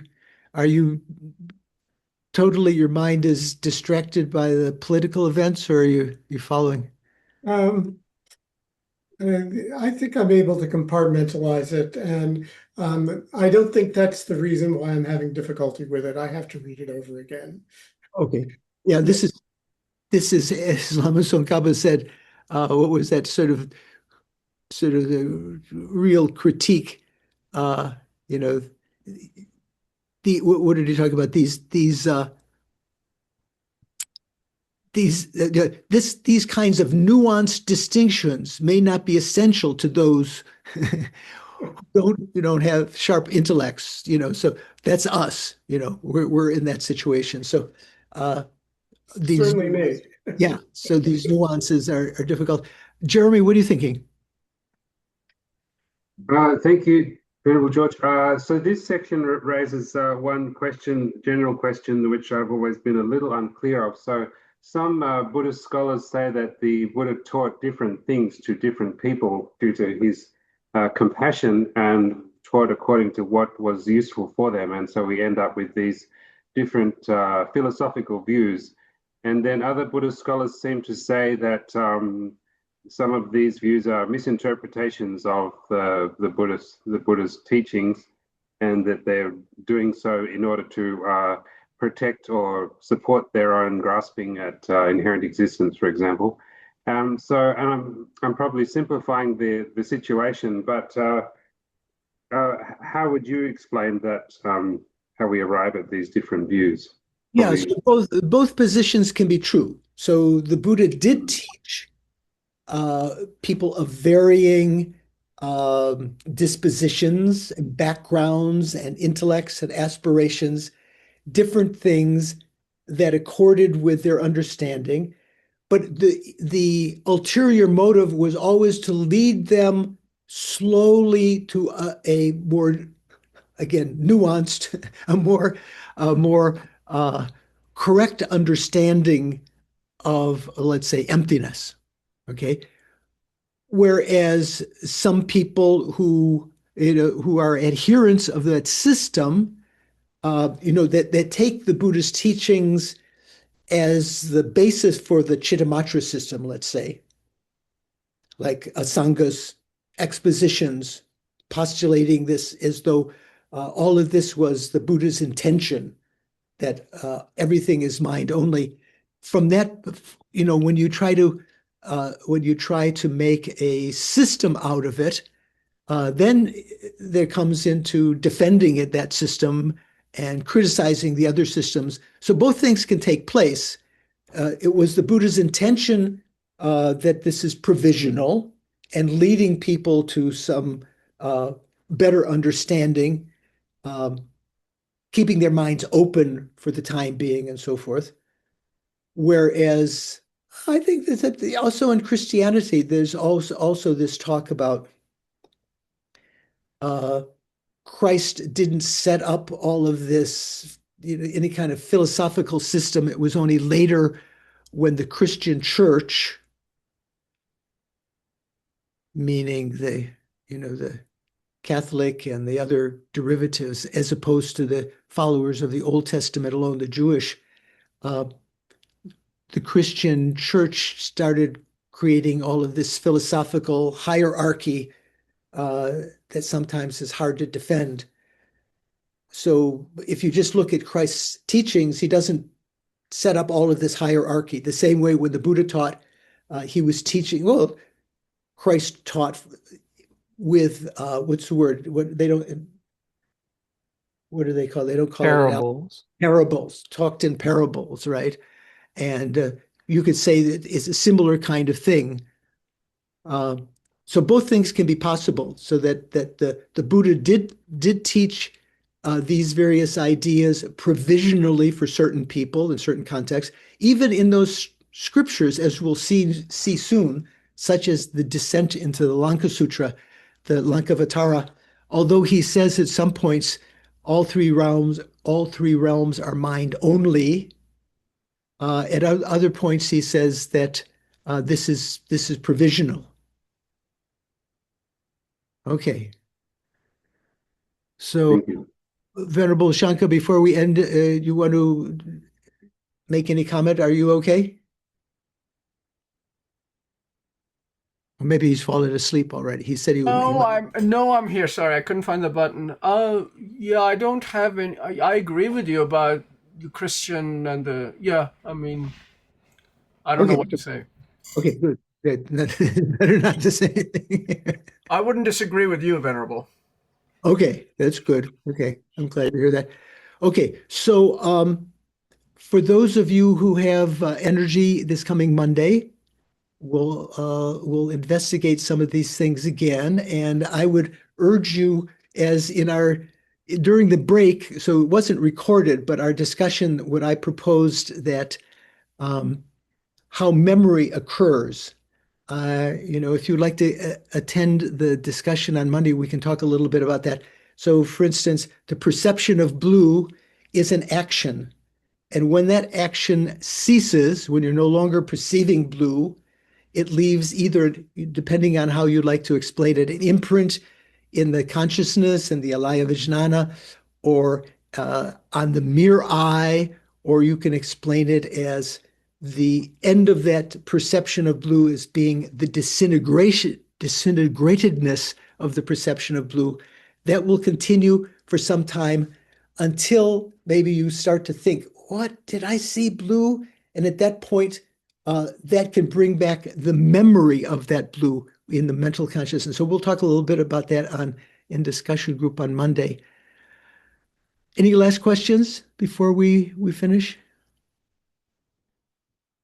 Yeah, Doris.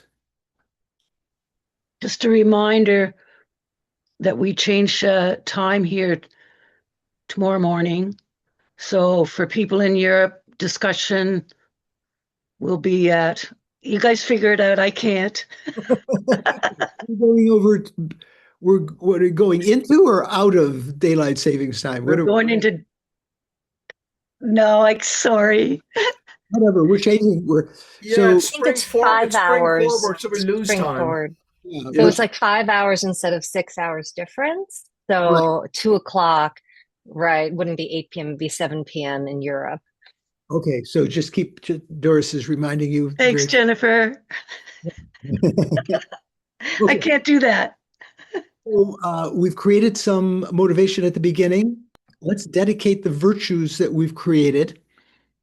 Due to these virtues, Gewadi, may I quickly become a Guru Buddha, and as a result of becoming a Guru Buddha, lead all migrators without exception into that very same state, that state of enlightenment.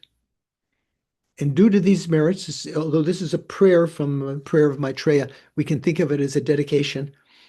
Due to these virtues, may the supreme precious bodhicitta that has not arisen in my mind or the mind of others arise and grow.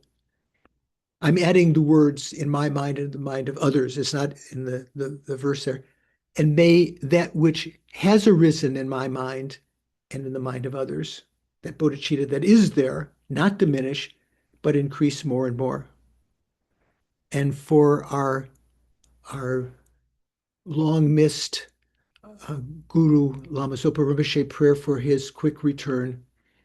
Peerless teacher and assembly of children of the victorious ones, Shravakas, Pratika Buddhas, victorious Losang father and sons, together with your lineages, all objects of refuge of the infinite realms, please bestow here and now the virtue and goodness to accomplish this prayer. In upholding and spreading the Munis' precious and complete teachings, so this is part of Lama Zopa's name, Tup 10. The Muni is Tup and the teachings 10, the Muni Shasana. In upholding and spreading the Muni's precious and complete teachings through explanation and practice, you, Lama Zopa, wore the armor of patience that is never discouraged. Incomparable, venerable Guru, I make requests. While striving While where is it? Soul gateway through which So gateway through which all benefit and happiness emerge, while striving exclusively for the welfare of the victorious one's teachings and for the welfare of other living beings, you suddenly departed to peace, at which point I lost hope. I was discouraged. Our guru disappears. Nevertheless, through the undeceiving truths of the oceanic blessings of the Triple Gem, this is calling on the power of truth, and the power of the truth of the great waves of bodhicitta of the bodhisattvas, the mind generation of the children of the victorious ones. By the force of that truth, may the smile of a new reincarnation swiftly beam in glory for us fortunate disciples. And finally, for all of our gurus, present, past, future, you who are my eyes for viewing all the infinite scriptures, supreme gateways for the fortunate ones traveling to liberation, engaging with skillful means moved by mercy and love, illuminating spiritual friends, I make this request: please live long and stable lives for the benefit of the doctrine and for the benefit of sentient beings. Okay, we live in challenging times, in calamitous times, and if you go back and you look at your CNN or New York Times, just in the hour and a half or whatever, 2 hours that we've been sitting here, who knows what has happened. Try to practice the mind training, and I look forward to seeing some of you on Monday, maybe all of you on Monday, but at least next Saturday. Take care. Thank Thank you, Venerable George. Thank you, Venerable.